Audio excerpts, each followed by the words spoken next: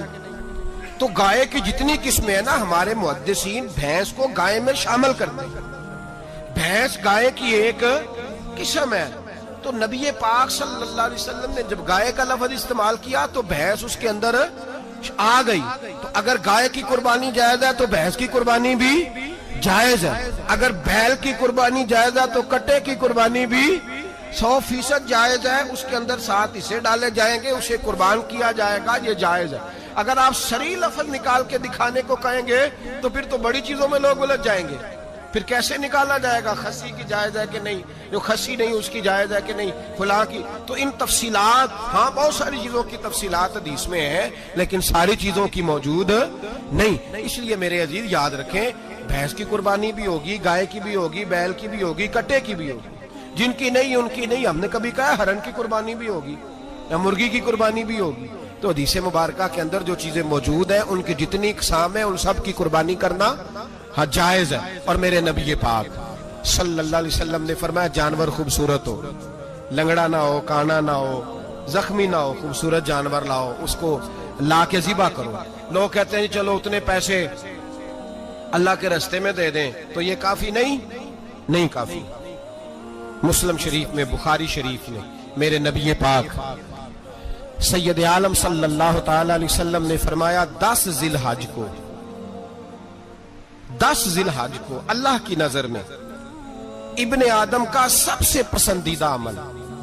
لیکن نا 10 ذی الحج کو, کل 10 ذی الحج ہے تو بڑے کام ہوں گے. فجر کی نماز بھی ہوگی, تکبیرات تشریق بھی پڑھی جائیں گی. آج فجر سے شروع ہو گئی نا, 9 کی فجر سے لے کر 13 کی عصر تک تکبیرات تشریق پڑھی جائیں گی. اللہ اکبر, اللہ اکبر, لا الہ الا اللہ واللہ اکبر, اللہ اکبر وللہ الحمد, اللہ اکبر, اللہ اکبر, لا الہ الا اللہ واللہ اکبر, اللہ اکبر وللہ الحمد, اللہ اکبر, اللہ اکبر, لا الہ الا اللہ واللہ اکبر, اللہ اکبر وللہ الحمد. تکبیرات تشریق بھی پڑھی جائیں گی. فجر کی نماز بھی کل ہوگی, عید کی نماز بھی ہوگی, لوگ اور بھی کوئی ذکر اذکار کریں گے. لیکن میرے نبی پاک صلی اللہ علیہ وسلم نے فرمایا 10 ذی الحج کو اللہ کو اپنے بندے کا جو کام سب سے زیادہ پسند ہے وہ یہ ہے کہ وہ اللہ کے راستے میں جانور کا خون بہائے. حالانکہ نمازیں بھی ہیں, اذکار بھی ہیں, تکبیرات بھی ہیں, سارا کچھ ہے, پر اللہ کو سب سے زیادہ کیا پسند ہے؟ جانور کو قربان کرنا. یہ اللہ کو بڑے خوبصورت لفظ نبی پاک علیہ السلام نے فرمایا قربانی کا جانور قیامت کے دن اپنے سینگوں اور کھروں سمیت آئے گا, اور جس نے قربانی کی ہوگی اس کی بخشش کروا کے اسے جنت میں لے کر جائے گا. تو فرمایا ابن آدم کا سب سے پسندیدہ عمل یہ, سب سے پسندیدہ, کہ وہ 10 ذی الحج کو قربانی کریں, کوشش کریں خود ذبح کریں اپنا جانور. یہ حضور کی سنت ہے. یہ نہ ہو سکے تو نبی پاک صلی اللہ علیہ وسلم نے اپنے ہاتھوں سے ذبح کرنے لگے حضرت فاطمہ کا جانور. تو فرمایا فاطمہ ادھر آ کے اس کے پاس کھڑی ہو جاؤ, میں تمہارا جانور ذبح کرنے لگا ہوں. اپنے جانور کے پاس کھڑے ہوں. میرے جو بھائی ذبح کرنے کا کام کرتے ہیں نا, قصاب ہم کہتے ہیں, سارے قصاب نہیں ہوتے, بہت سارے لوگ یہ سعادت حاصل کرتے ہیں اور بڑے نیکی کا کام کرتے ہیں. اللہ انہیں بڑی بہترین جزا عطا فرمائے گا, بڑا خیر کا کام کرتے ہیں. لیکن چونکہ رش ہوتا ہے ایسے لوگوں کے پاس, تھوڑی جلدی بھی ہوتی ہے. پہلی تو کوشش کریں تکبیر خود ڈالیں, یہ نہیں ہو سکتا تو قریب کھڑے ہوں. ہمارے ہاں ایک رواج یہ بھی ہے کہ 2 بندے ہاتھ رکھتے ہیں. ذبح وہ کر رہا ہوتا ہے تو جس کی قربانی ہوتی ہے اس کو کہتے ہیں تو بھی ساتھ ہاتھ رکھ. ہوتا ہے نا جی بہت ساری جگہوں. اب حکم یہ ہے شریعت اسلامیہ کا کہ جب جانور ذبح کریں گے تو پڑھیں گے بسم اللہ اللہ, بسم اللہ اللہ. ہاں نبی پاک صلی اللہ علیہ وسلم نے لمبی دعا پڑھی, صحابہ بھی لمبی دعا, انی وجہت وجہی للذی فطر السماوات والارض حنیفا وما انا من المشرکین, یہ بھی پڑھا. اور پھر میرے رسول پاک صلی اللہ علیہ وسلم نے یہ بھی کہا کہ اللہ میری طرف سے قبول فرما, میری امت میری اہل بیت کی طرف سے قبول فرما. صحابہ جب جانور ذبح کرنے لگتے پہلے یہ دعا پڑھتے, پھر کہتے اللہم تقبل منا کما تقبلت خلیل کا ابراہیم علیہ السلام